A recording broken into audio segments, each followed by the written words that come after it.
Bora viajar?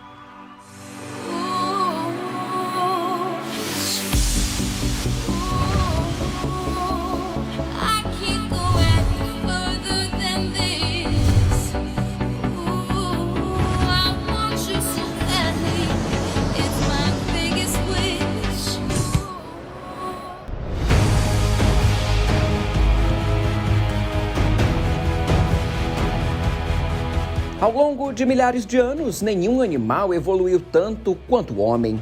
Em 2 milênios, aprendemos a superar dificuldades e desenvolvemos técnicas de sobrevivência. Vencemos distâncias, conquistamos o mar, descobrimos formas de voar. Superamos ainda crises financeiras, guerras mundiais e contornamos o chamado bug do milênio. 20 anos depois, nos deparamos com um vírus letal e mais rápido que a medicina. Até a Covid-19 aparecer, estávamos alheios, enquanto nos perdíamos nas telas de nossos celulares e na banalidade das redes sociais. Políticos disputavam a supremacia bélica. Mas o mundo estava prestes a mudar. Previsões foram feitas. O virologista Robert Webster afirmou que uma pandemia era questão de tempo. Um dos membros do governo Obama alertou para uma doença semelhante à gripe espanhola de 1918. Bill Gates também. Entretanto, pouca gente acreditou. E aí, de repente, o novo coronavírus chegou e começou a matar. – 2020 encerrou com cerca de 84 milhões de infectados e mais de 1 milhão de mortos em todo o mundo. O pesadelo, porém, ainda não acabou e os números continuam a subir. Vários países seguem com medidas restritivas de segurança. Entretanto, o vírus parece incontrolável e continua se espalhando. Até o momento, são mais de 115 milhões de infectados e 2 milhões de mortos. As vacinas são a grande esperança. Ainda no ano passado, dezenas de laboratórios deram início a uma corrida por algo capaz de deter o vírus. Dezembro ainda nem estava na metade e o primeiro paciente recebia o aguardado imunizante.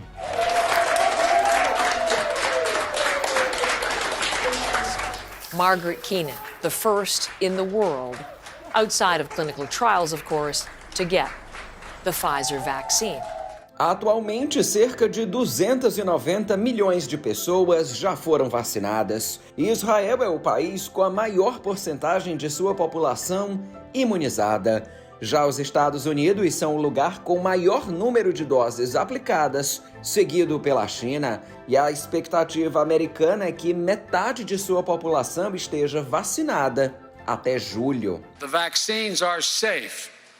Please.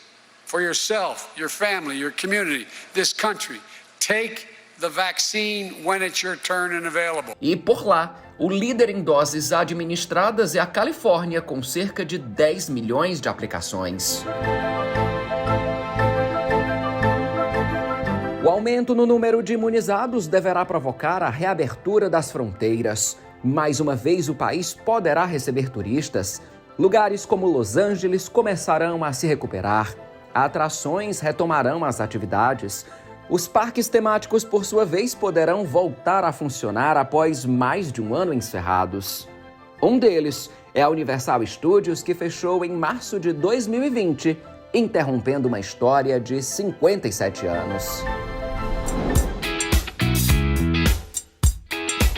A ideia de criar um parque temático com os filmes da Universal surgiu com esta atração.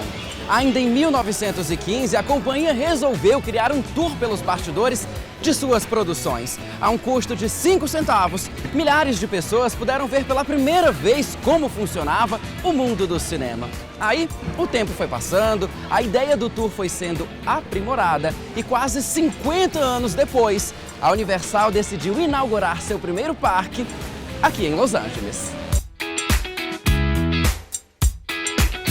Com um tamanho equivalente a 400 campos de futebol e atrações inspiradas em filmes famosos, o parque está localizado a cerca de 25 minutos do centro de Los Angeles, um lugar cheio de pontos turísticos. E é aqui que o coração da cidade vibra com o esporte.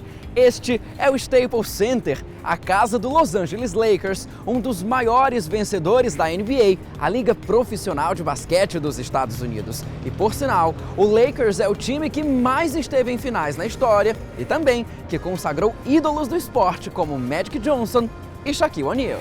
E foi o Lakers também que deu fama a Kobe Bryant, morto em 2020. Kobe Bryant died earlier this afternoon in Los Angeles in a helicopter crash.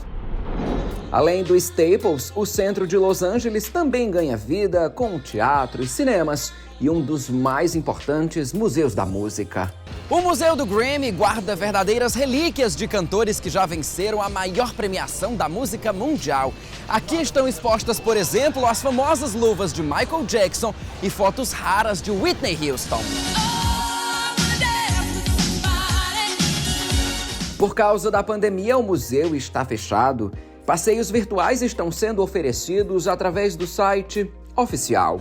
Quem também está sem funcionar desde novembro de 2020 é o Museu da Família Disney em São Francisco. Por lá também, o Twin Peaks, o ponto mais alto da cidade, é outra atração que ainda não reabriu. Batizados pelos espanhóis de Los Pechos de la Chola ou os Seios da Virgem por um motivo óbvio, esses morros permaneceram com o mesmo nome até o começo do século XIX, quando os americanos resolveram chamá-los de Twin Peaks. Conhecidos como Picos Gêmeos, o Twin Peaks tem cerca de 280 metros de altura e é o lugar ideal para se ter uma vista completa de São Francisco, uma cidade pequena em tamanho, mas grande em beleza, um lugar nostálgico e de temperatura amena na maior parte do tempo. Entretanto, aqueles que sentem muito frio precisam se preparar para usar roupas adequadas. Por causa da localização da cidade, o clima está sempre entre 25 e 0 graus Celsius, mas muda constantemente, podendo variar até 9 graus no mesmo dia.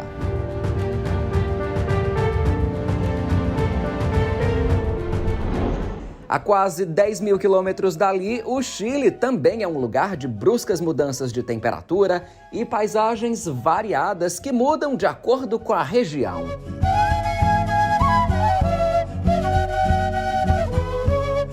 Ao todo, o país possui 5. A do Atacama no norte, onde está o deserto mais seco do mundo, a de Valparaíso, que tem o porto mais importante do Chile, a dos rios, a dos lagos, que abriga uma grande quantidade de vulcões, e ainda a metropolitana, onde está Santiago. A cidade de Santiago está dividida em subprefeituras, que aqui são chamadas de municípios ou bairros. E esse aqui é o de Las Condes, que tem uma história bem interessante. No século XVII, aqui morava o principal conde da cidade, que só teve filhas mulheres. Por isso, o bairro deveria se chamar Las Condesas. Entretanto, por um machismo chileno, ele acabou recebendo o nome de Las Condes. Repleta de edifícios modernos que contrastam com os mais antigos, a paisagem de Santiago é adornada pela Cordilheira dos Andes e ainda por um rio que corta a cidade de leste a oeste. O rio Mapocho nasce no topo da Cordilheira dos Andes, fruto do degelo de uma neve que é permanente. De lá, ele desce a montanha e corta a cidade até chegar ao Pacífico. Com 170 quilômetros de extensão, o Mapocho é o responsável por gerar energia para toda a cidade e também por irrigar as tradicionais vinícolas dos arredores de Santiago. Vinícolas que fazem do Chile um dos maiores produtores de vinhos do mundo, atrás apenas de 6 países. É também nos arredores de Santiago onde está um dos destinos mais procurados pelos brasileiros que visitam o país.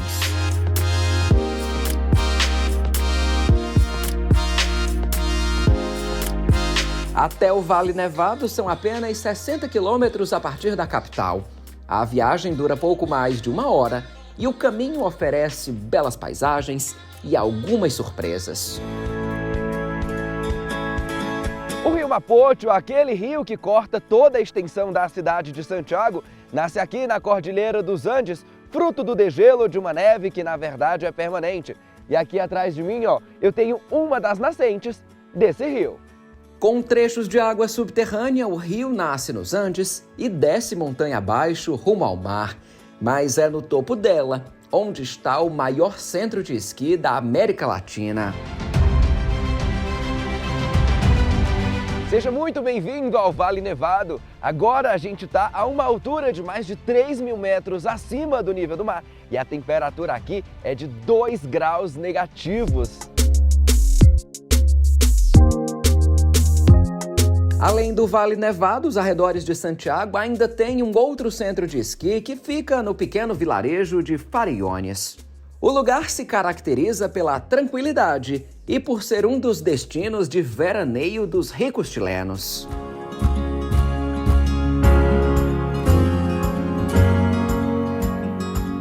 E para você ter uma ideia do tamanho do vilarejo, dá só uma olhada no posto de combustíveis do lugar.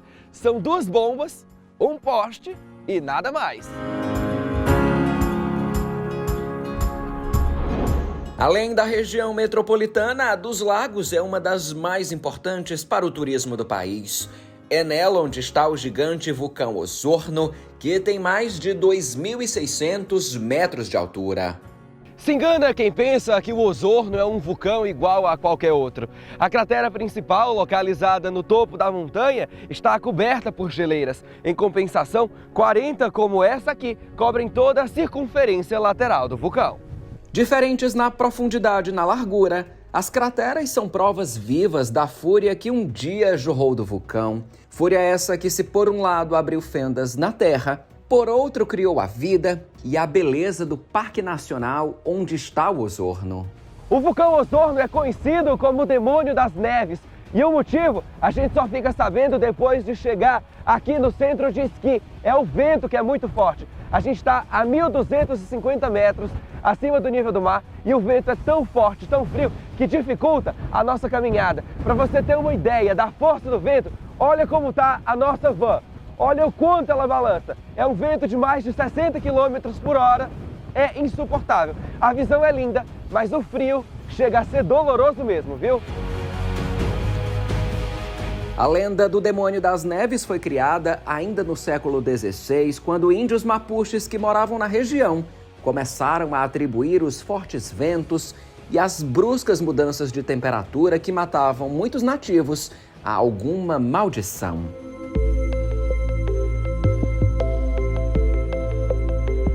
Lenda ou não, distante dali, já na região dos rios, em meio à Patagônia chilena, está uma reserva florestal onde, também de acordo com a cultura mapuche, moram fadas e seres encantados.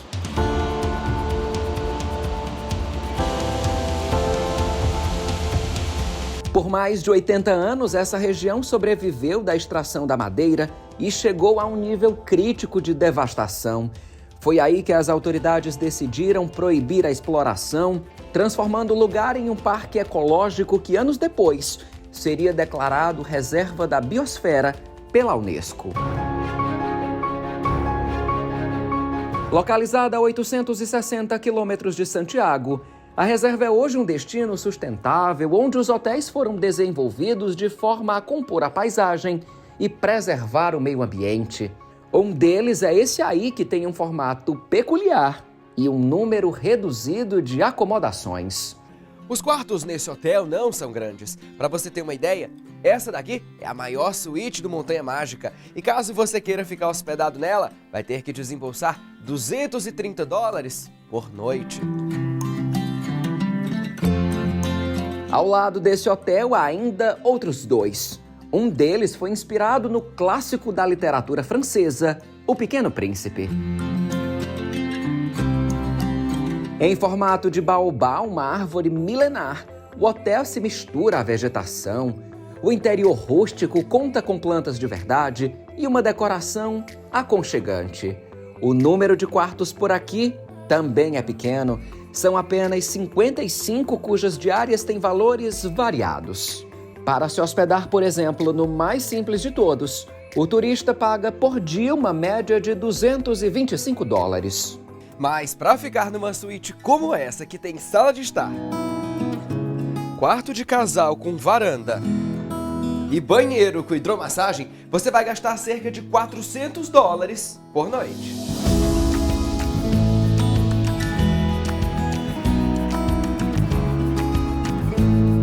Sem falar no conforto e no requinte dos quartos, você ainda encontra toda uma estrutura de spa com banhos e massagens relaxantes.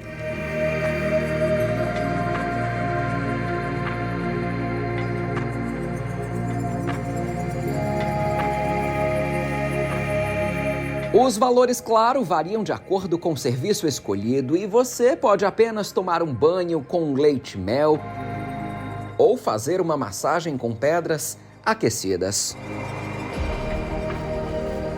Os que preferirem não gastar podem apenas nadar em uma piscina aquecida e observar o anoitecer.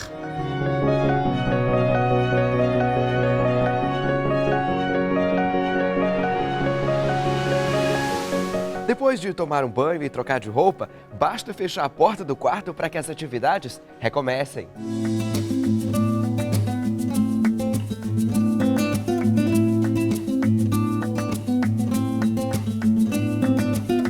E aí você pode sentar em um ambiente como esses e conversar com os amigos, ou então com gente que você acabou de conhecer. Ou então, se você tiver paciência, pode jogar uma partida de xadrez enquanto espera a hora do jantar.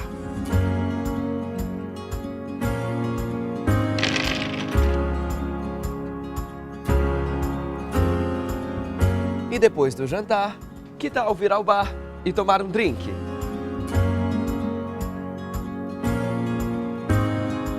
Ou aproveitar esse tempo para colocar a leitura em dia?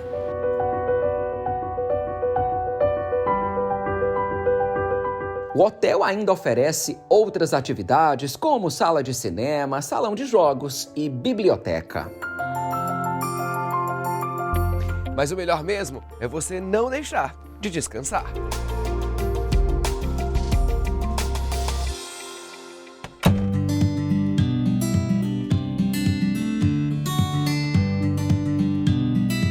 Fora dos hotéis durante o dia, o Iloilo conta com várias opções de passeios em meio à mata.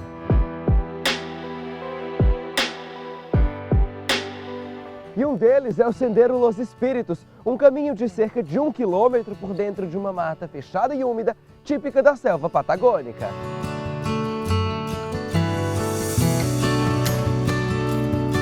O passeio na mata é feito em meio a galhos, pedras e troncos de árvores. Por aqui, as paisagens são tão bonitas que nem parecem de verdade. E aí, depois de mais uma caminhada pela mata fechada, a gente chega até aqui esse mirante e recebe mais um presente da natureza.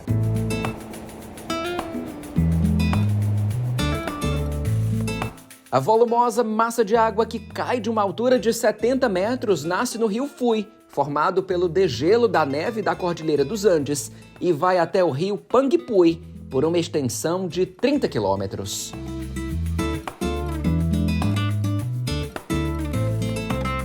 Além das trilhas, a reserva ainda tem outras opções, como passeios de barco e tirolesa.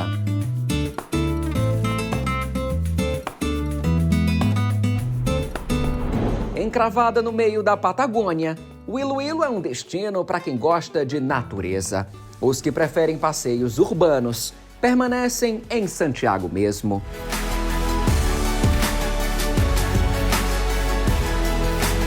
A pouco mais de 1.000 quilômetros dali, já na Argentina, Buenos Aires é uma outra cidade cheia de opções.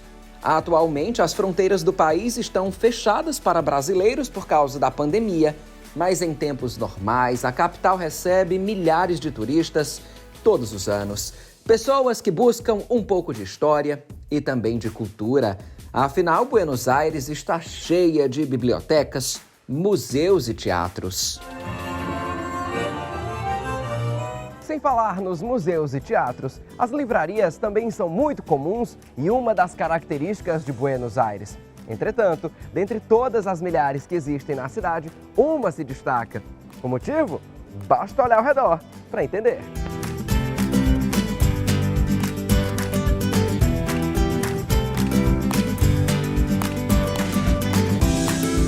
Construído em 1919, o edifício onde hoje está a livraria era o grande centro cultural da Buenos Aires dos anos 20. Era aqui onde peças eram realizadas e companhias de balé se apresentavam. Na década de 70, o lugar fechou as portas e só foi reaberto nos anos 2000, com um novo propósito. A arquitetura e os traços originais, porém, foram preservados. São 2.000 metros quadrados divididos em 4 andares. 2 com literatura em geral, área infantil, cafeteria e ainda um andar totalmente dedicado ao cinema e à música. Não apenas a livraria, mas muitos bairros de Buenos Aires ainda preservam sua história até os dias de hoje. No bairro de San Telmo, por exemplo, uma feira de antiguidades é realizada há mais de 40 anos. Já a Recoleta é um outro bairro tradicional que guarda elegância e tradição. Características que foram muito bem traduzidas nessa escultura de quase 20 metros de altura em formato de flor, que através de um sistema hidráulico e fotossensível abre as pétalas ao amanhecer e vai aos poucos fechando depois que o sol se põe. A obra de arte é um exemplo da engenhosidade argentina, algo que fica ainda mais evidente na cidade de Mendoza, um lugar que precisou ser completamente reconstruído após um forte terremoto.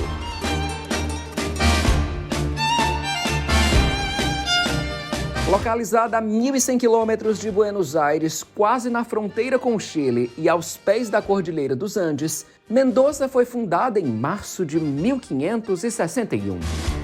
A pequena cidadezinha de Mendoza era formada por 9 igrejas, uma praça central, onde hoje está essa daqui, o cabildo, que era a prefeitura e hoje é o museu, e ainda cerca de 12.000 habitantes.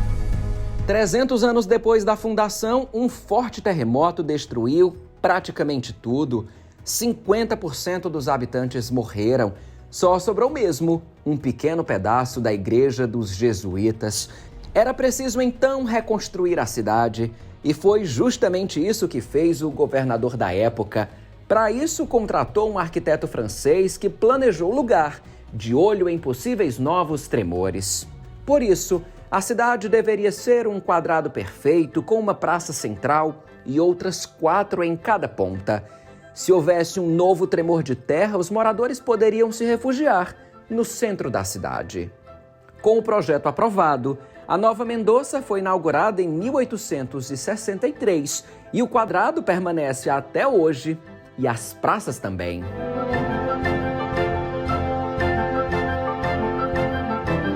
Dentre as 4 praças, essa aqui, a Chile, é a única que manteve o nome original, uma homenagem a um dos países que ajudaram Mendoza após o terremoto de 1861.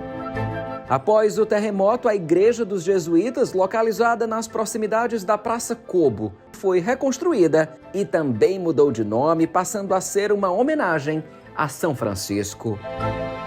Simples por fora, a igreja possui em seu interior um altar em estilo barroco. É ali onde está exposta sua maior preciosidade, uma imagem de Nossa Senhora do Carmo, padroeira do Exército dos Andes, e também o único objeto que sobrou em perfeito estado depois do desabamento da Igreja dos Jesuítas após o grande terremoto. A nova Mendoza ainda tem em suas pontas outras 2 praças, a Itália e a Espanha. Depois de conhecer as 4 praças que formam o quadrado que é a cidade nova de Mendoza, não se pode deixar de conhecer essa aqui, a principal e a maior de todas elas, a Praça Independência.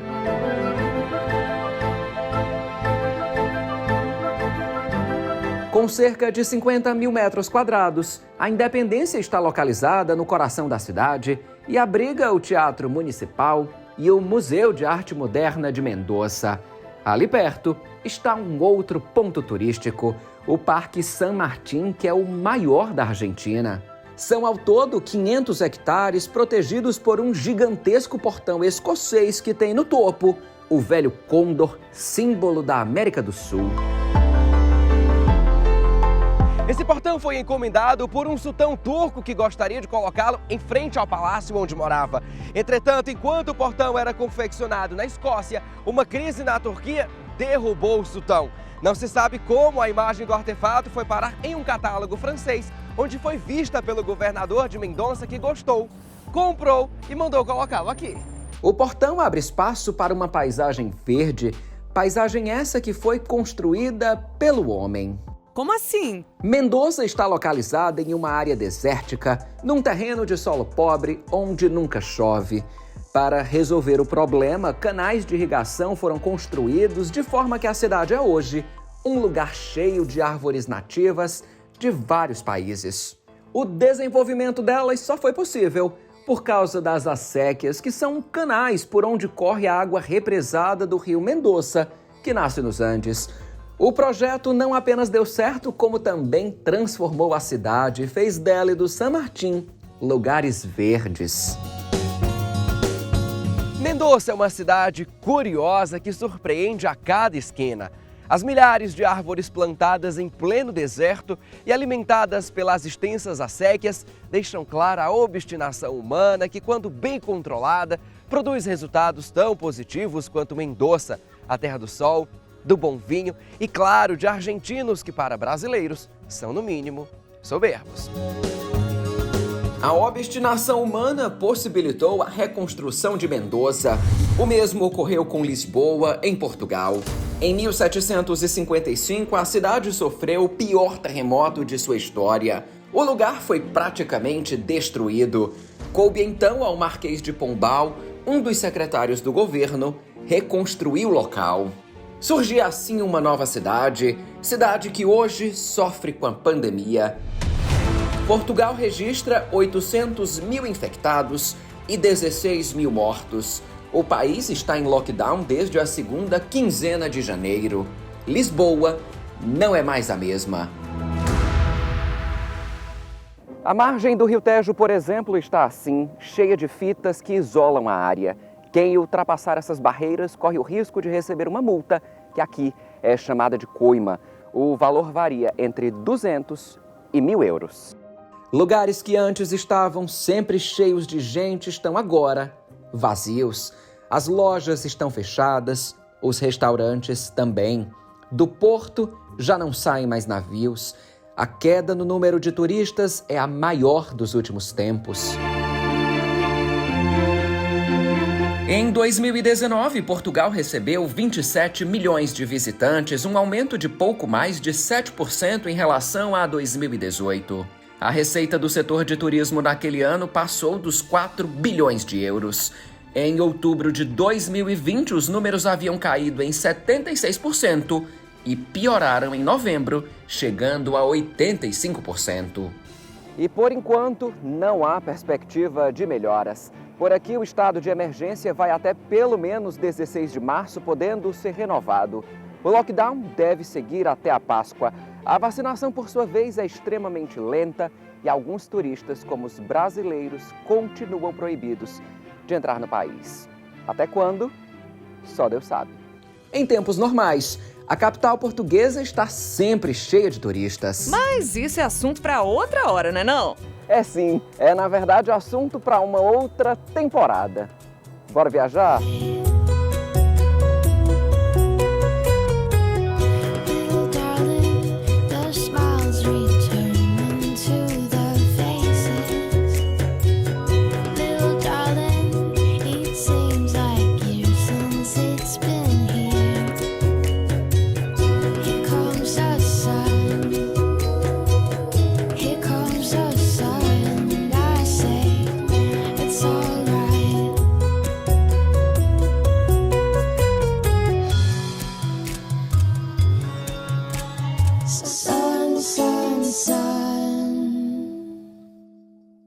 Here it comes.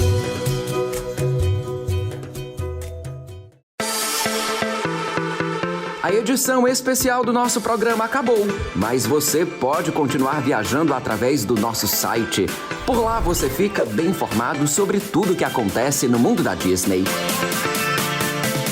Lançamentos para os cinemas, produções para a televisão, novidades dos parques temáticos e curiosidades. Tudo isso você encontra em coluna boraviajar.com.br.